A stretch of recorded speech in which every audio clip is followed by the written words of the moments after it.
Bienvenue sur Médien TV. Quel financement pour la production cinématographique en Afrique? Un récent rapport de l'UNESCO qui date de 2021 reflète la vitalité du cinéma africain grâce aux technologies numériques. Pourtant, le potentiel économique du secteur du cinéma reste largement sous-exploité.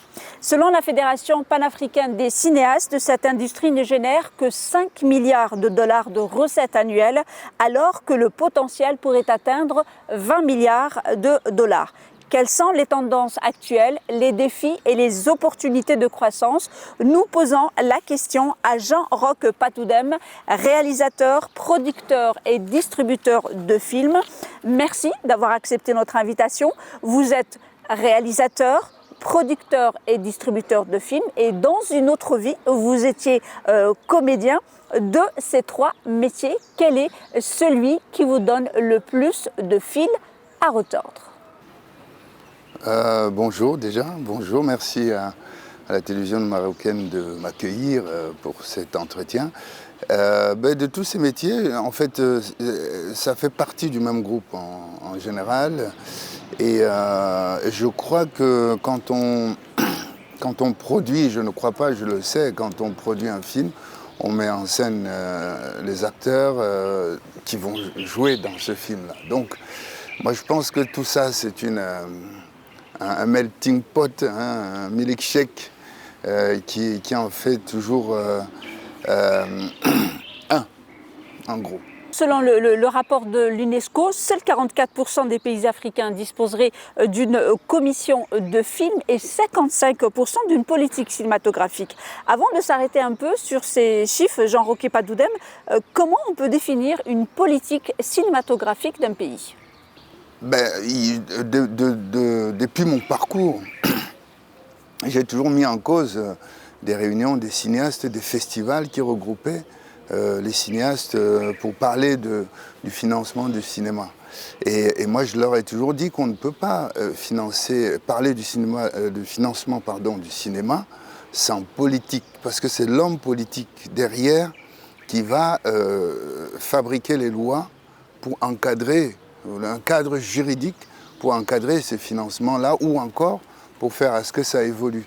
Donc, c'est toujours un petit peu délicat de parler du financement, de la politique cinématographique d'un pays, sans que le politique lui-même ne soit concerné ou ne se sente concerné.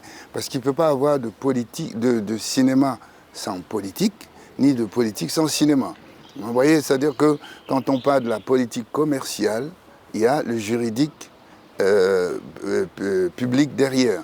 Quand on parle de politique culturelle, politique industrielle, au cinéma, on parle de la politique de production, mais sans politique. On parle de la production, du financement, mais sans politique derrière. Donc il faudra parler de la politique du financement pour que le politique soit en amont. Voilà, c'est lui qui va légiférer, créer les cadres de fonctionnement de cette production, de ce financement.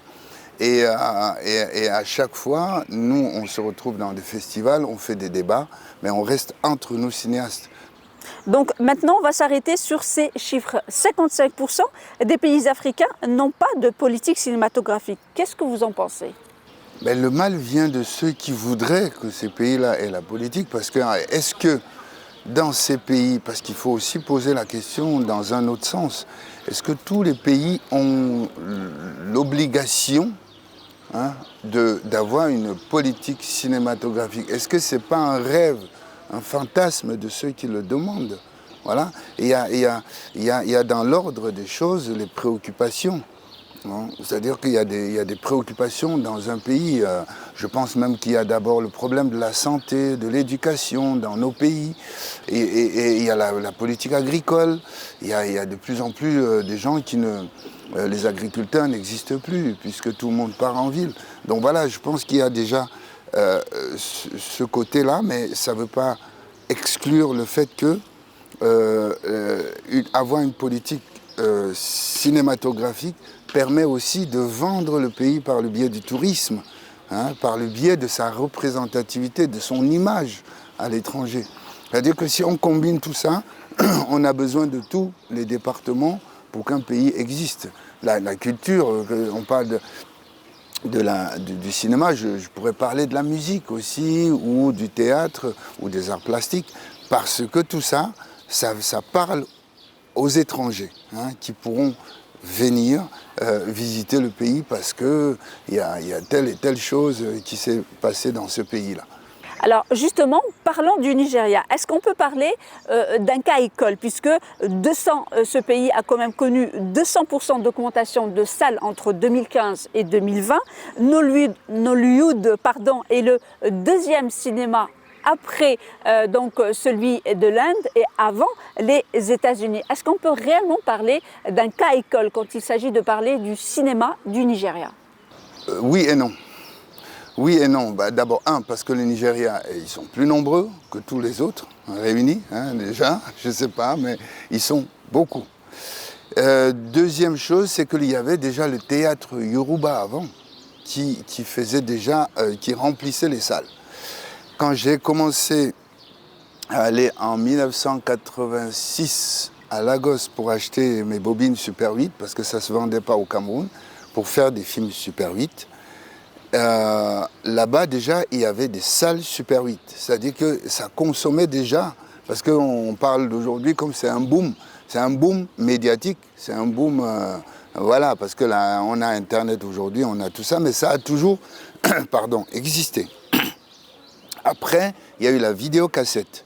La vidéocassette est arrivée et ils ont basculé du Super 8 aux vidéocassettes. Quand j'achetais mes films en Super 8, mes bobines irréversibles à Lagos, j'allais aussi, en attendant mon cas, dans les salles Super 8, voir les théâtres Yoruba qui étaient filmés et diffusés. Et c'était toujours plein. Donc ce n'est pas une culture qui vient de naître aujourd'hui.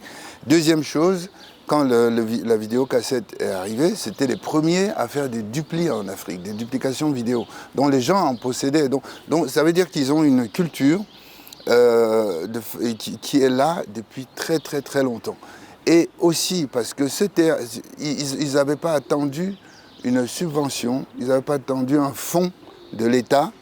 Un jour, il y a un gars qui m'a dit « mais je suis comme un mécanicien ». Quand un mécanicien ouvre son garage, il ne demande pas à l'État de l'aider. Hein? Pourquoi vous demandez au fond donc ils ont cette... et puis ils le voient ça comme un produit commercial. Là, moi, je veux faire mon film, je vais mettre dans ce quartier. Si ça me rapporte tant, je refais un autre. C'est tout ce cheminement-là qui fait que le Nollywood est un marché indépendant, hein, et qui est très commercial. Or, nous, en Afrique, en Afrique francophone en tout cas, et puis ici au Maghreb, on nous a dit qu'il fallait aller à l'école, hein, avoir des grands diplômes pour devenir cinéaste. Donc du coup, il y a le conflit intellectuel et du divertissement. C'est-à-dire que notre cinéma doit obligatoirement avoir un point de vue. Or qu'on peut divertir les gens sans point de vue. Et le Nigeria divertit les gens sans point de vue. Vous voyez? Donc le cinéma francophone et le cinéma maghrébin, il est intellectuel, il est intellectualisé. On veut d'abord, on veut donner la morale, on veut donner un point de vue, on veut donner... Il n'y a pas de comédie ici, on est dans un festival, je crois qu'il y a, il y a le Burkina Faso qui est en pays invité, il y a un programme spécial, dont Boubacar Diallo, il fait que des comédies, mais sinon, dans aucun festival, il n'y a même pas très peu de festivals de films comiques. Voilà. Alors que l'Afrique rit, joyeuse, hein, sautille, rigole, les enfants dans la poussière, dans la boue, mais il n'y a pas de comédie en Afrique. Voilà. Donc, vous voyez.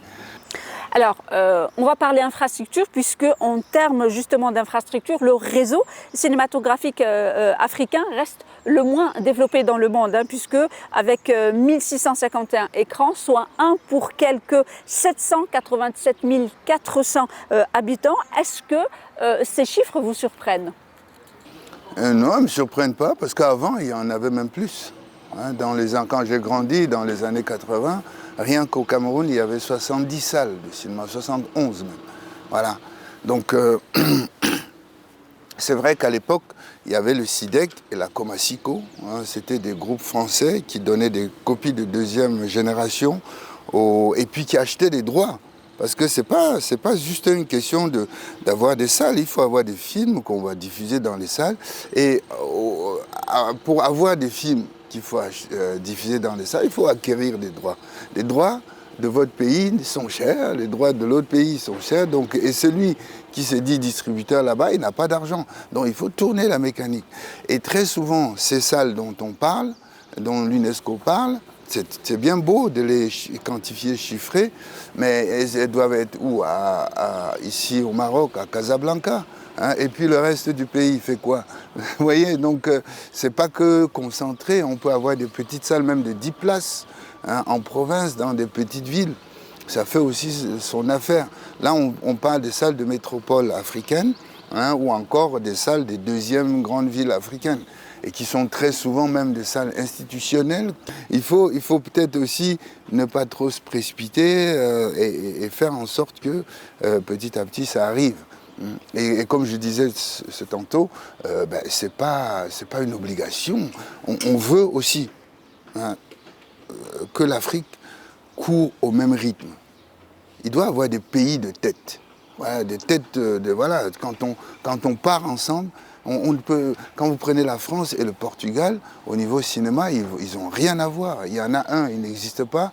L'autre, il a une cinématographie florissante. On ne peut pas dire on ne peut pas parler du cinéma européen en disant que pourquoi ça ne marche pas au Portugal et pourquoi ça marche en France. Donc ici aussi, c'est pareil.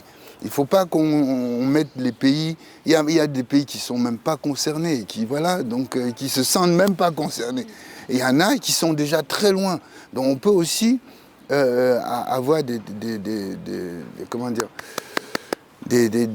têtes de lance, je ne sais pas quoi, des flèches, pour que le reste suive, prenne des exemples. C'est ce que moi j'ai toujours pensé. Hein.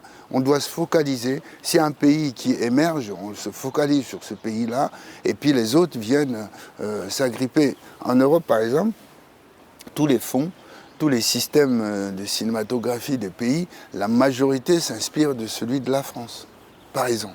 Voilà. Donc il nous manque ce truc-là, et tous les pays africains ne sont pas égaux. Vous me facilitez la transition. Il n'y a aucun mal qui ne serve à quelque bien, dit l'adage. Les perturbations de ces 2 dernières années ont touché tous les secteurs et le cinéma n'est pas en reste, les défis étant énormes. Mais cette période a révélé des opportunités inédites puisque le public s'est tourné vers le streaming parce qu'il était en recherche de connaissances, en recherche de divertissement. Comment vous voyez justement cette opportunité pour le cinéma africain ? Tout à fait, tout à fait. C'est énorme, c'est-à-dire que c'est venu résoudre le problème, le même problème que les téléphones mobiles, les smartphones ont résolu. Parce que, étant en Afrique, on était coupé de tout. Hein. Il fallait avoir un poste quelque part dans un bureau pour de temps en temps aller appeler son cousin ou machin et tout. Et aujourd'hui, contre toute attente, le smartphone, il est venu régler ce problème-là, libérer les gens. Hein. Le smartphone a libéré, je ne sais pas en Europe comment ils considèrent ça, mais ici, il nous a simplement libérés. Il nous a donné la parole, le droit d'exister et de communiquer comme on veut. Il y a des gens qui sont dans des petites villes où il n'y a pas de salle de cinéma, mais ils ont Internet. Ils ont Internet. Ils peuvent, surtout qu'avec le Chromecast aujourd'hui, on peut même le projeter depuis son smartphone sur un écran. Donc tout a changé. Tout a changé. C'est aujourd'hui le plus important, c'est que si vous avez un streaming marocain, vous pouvez voir même les films des gens, quand vous avez Lakhdar Amina, de tous ces gens qui ont fait le fleuron du cinéma marocain. Donc on peut les retrouver maintenant en étant dans le salon en famille et on le voit tranquillement, on arrête quand on a envie et puis on salue les gens et on recommence. Donc c'est énorme. C'est vraiment quelque chose qui va venir aussi contourner. Voilà, contourner. Et surtout que le streaming, l'avantage c'est que celui qui met en ligne, il obtient les droits. Hein. Et quand si vous avez peut-être, je ne sais pas, Maroc Télécom, qui à chaque fois, quand on a regardé un film, il perçoit, je ne sais pas moi, quelques dirhams, je ne sais pas, l'unité, il y a les dirhams, les petites unités, les centimes. Voilà, il perçoit 8 centimes qui reversent à la personne qui a le film, par exemple, c'est déjà une rémunération. Voilà. Donc tous ces trucs peuvent faire en sorte que, d'abord, que le patrimoine local soit revisité à chaque fois. Et en plus, le streaming, on peut bloquer les pays. Vous pouvez faire que le cinéma marocain ne soit vu qu'au Maroc. C'est terminé. Donc voilà, il y a vraiment un avantage considérable dans le streaming. Si tant est que Internet soit un peu moins cher, que vous ayez des forfaits qui permettent d'accéder facilement sans plomber le porte-monnaie. Hein. Dans ce cas-là, même les jeunes, dans des parcs, ils regarderaient volontiers le streaming. Alors, est-ce que justement, on peut parler d'un modèle pour le cinéma africain? Est-ce qu'on peut rêver, espérer un modèle de cinéma africain? Non. Ça, je dis non concrètement parce que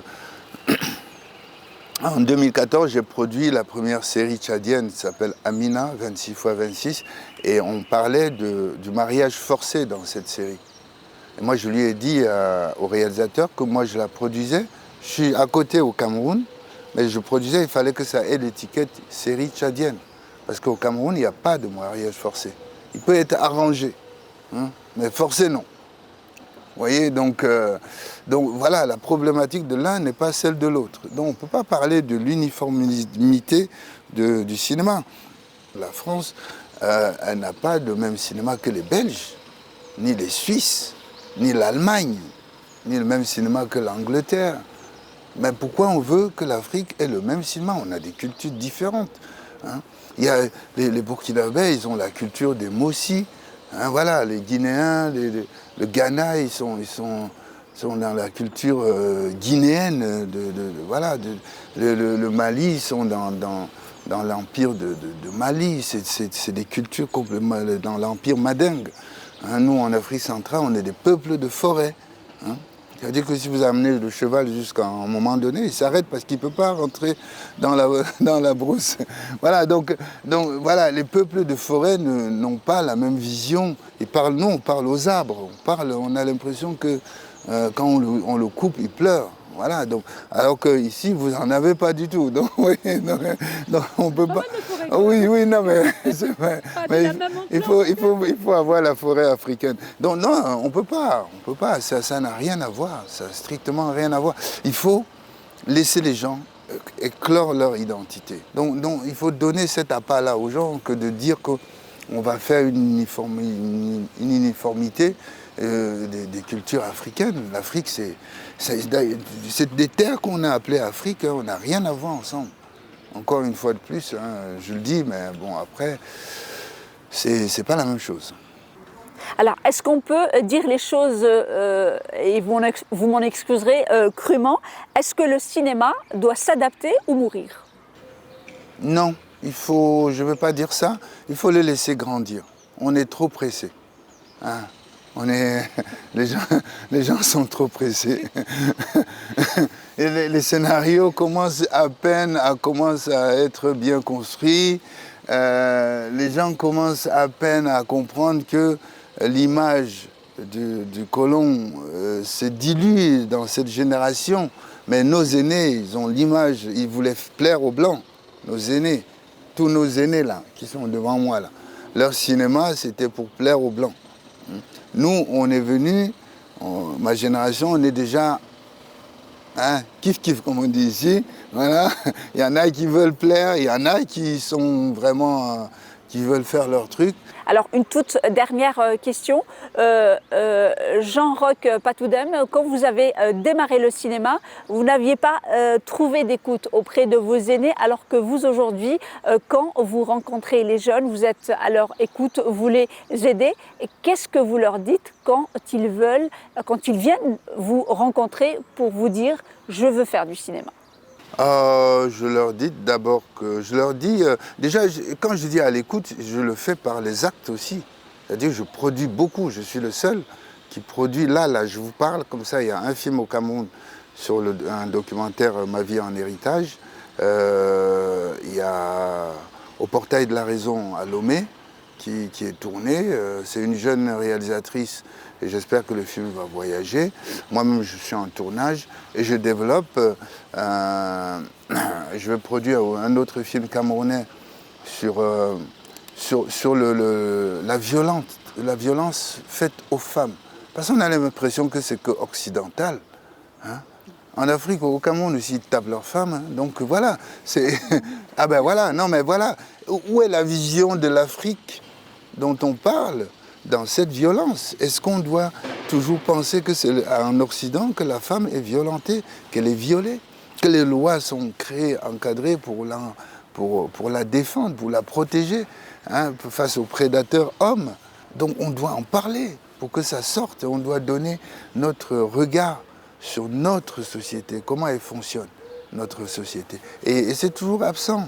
Il y a toujours, voilà, je ne vais pas minimiser leur film, mais voilà, quand j'accompagne les jeunes, enfin ceux qui viennent, c'est parce que je creuse leur sujet.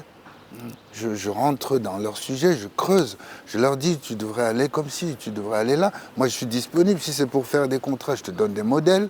Si c'est pour faire ça, les quelques-uns qui me plaisent, moi je me lance, je produis ou je coproduis. J'ai produit un documentaire au Tchad sur la découverte de Toumaï. C'est un documentaire qui a beaucoup parlé l'équipe du professeur Michel Brunet. Même si moi je suis Bamléké au Cameroun, je ne comprends pas pourquoi les Occidentaux viennent fouiller notre sol. Voilà, ça me regarde. Mais j'ai quand même produit un documentaire pour montrer une vision d'un Tchadien sur cette découverte-là. Voilà. Donc, vous voyez, c'est toutes ces choses-là que je fais et que moi je les accompagne, je coproduis, je sauve les films. Et quand c'est déjà fait, je prends, je vends ou je distribue. Il y en a un qui est sur la drépanocytose au Cameroun, je ne connaissais pas. Nous, on insultait nos amis SS, mais je ne connaissais pas ce que c'était vraiment. Quand j'ai vu les prémices de son documentaire, ça m'a tellement touché que je lui ai dit, avant qu'on ne s'assoie là, il me demandait où j'en étais avec le projet. Donc je vais le produire. Pour que lui, ce qu'il vit depuis 30 ans, puisqu'il est drépanocytaire lui-même, pour qu'il explique aux gens ce que c'est, pour qu'on comprenne même le facteur de cette maladie. Voilà. Donc vous êtes pour les jeunes, pour vous, ils doivent avoir un regard sur la société. Non, c'est pas un regard intellectuel. Voilà, je dissocie l'intellect. Moi, quelqu'un peut vendre des vaches et faire des cinémas. Ça, c'est son point de vue qui est important. C'est son regard, c'est pas le point de vue. C'est son regard sur la société, son analyse qui est important. Et l'analyse peut être commerciale. L'analyse, quelqu'un m'a dit hier que on était en groupe là, quelqu'un m'a dit, enfin ce qui me plaît aussi, ce qui me plaît avec eux, ici au Maroc, c'est que moi j'ai pas vu de friperie. C'est un Camerounais qui m'a dit ça. Parce qu'au Cameroun, il n'y a que la friperie dans le marché comme ça, là, vous passez, il n'y a que la friperie. Je lui ai dit, peut-être que tu n'as pas vu d'autres quartiers. Hein? Ça existe partout, la friperie. Voilà, voilà, c'est ce que je lui ai dit. Mais c'est un regard. Ça dit que lui, il arrive là, il me dit que la ville là, il faut qu'on arrive au Cameroun, on dit que plus personne ne jette un papier par terre. Parce qu'il passe ici, il dit que c'est tellement propre. Donc c'est quoi? C'est un regard. Hein? Il est en train de réaliser que le Maroc, dont il avait en tête, il est dans le Maroc, il est dans une ville comme Khouribga et il voit que c'est propre, que les gens sont sereins. Hein, voilà. Donc il y a tout, c'est un regard, c'est pas un point de vue. Le point de vue intellectuel, c'est toujours donner la morale. On peut faire, on n'est pas là pour faire tout le temps les fables de La Fontaine. On n'a pas envie d'éduquer les gens. Notre cinéma, il veut être socio-éducatif. Voilà. Et ça, là, on s'en fout. Il faut laisser les gens. Et en plus, ils sont tous bac plus quelque chose en Afrique. Merci Jean-Roch Padoudem d'avoir accepté notre invitation et d'avoir répondu à toutes nos questions. Et merci à vous, chers téléspectateurs, pour votre fidélité. Restez avec nous, l'information se poursuit sur nos différents canaux.